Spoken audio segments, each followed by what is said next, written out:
Hi, I'm Connie Chung Joe, Executive Director of Korean American Family Services and a member of the California Partnership to End Domestic Violence.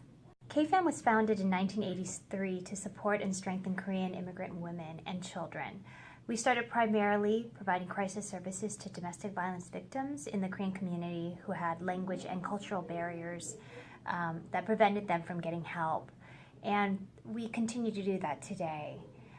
33 years later, we serve about 70 Korean victims every year through comprehensive case management services, and we also provide 120 clients with emergency crisis services like our 24-hour hotline and drop-in center.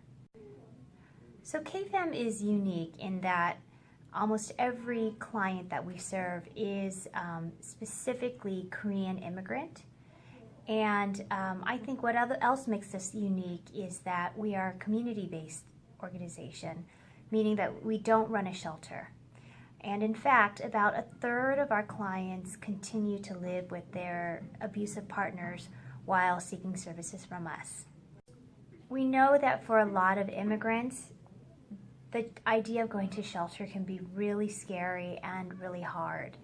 A lot of them are here because their husbands brought them to the U.S. and they haven't been in the U.S. very long, and so they are really isolated. They might not have any friends or family in this country except for the people that they're connected through their partners.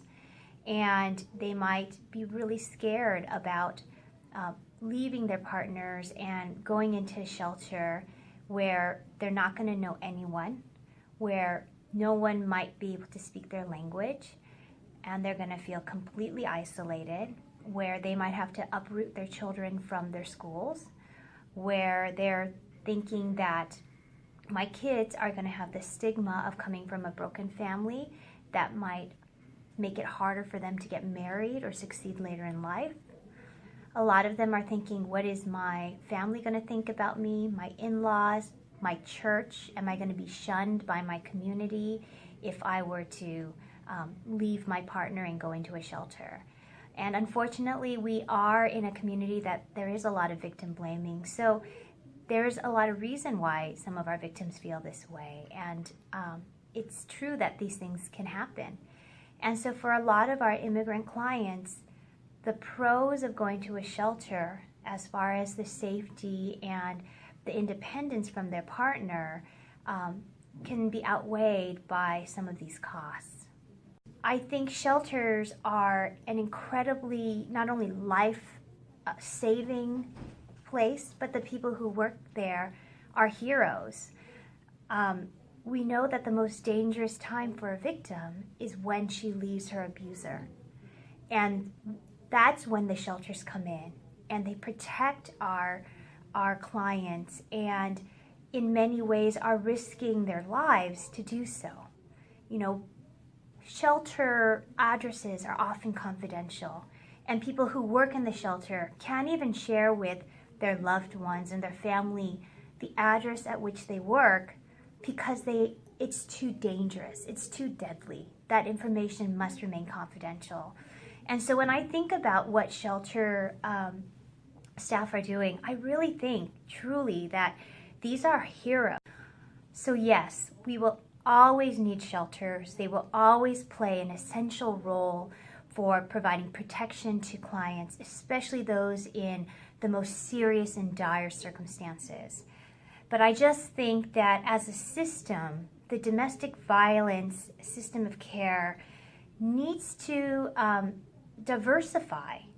I think we put all of our eggs in the shelter basket, and I think if we want to reach people at all stages of life and intervene at the early stages instead of just at the really crisis situations, then we need to be looking beyond shelters and look at more community-based interventions.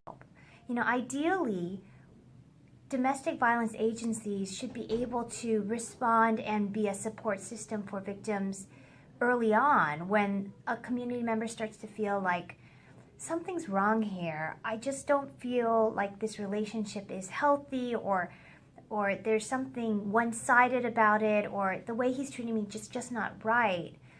at that early stage, it would be great for all of us to be able to get involved and to provide support and help and education to the victims and let them know that you're right, this isn't a good situation, and these are your options, and we want to make you aware of what's happening. But I think when victims or community members think of shelters, they're thinking, okay, this is for a victim who has experienced really bad domestic violence of a physical nature where it is a detriment to their lives physically, or there's a lot of harm going on.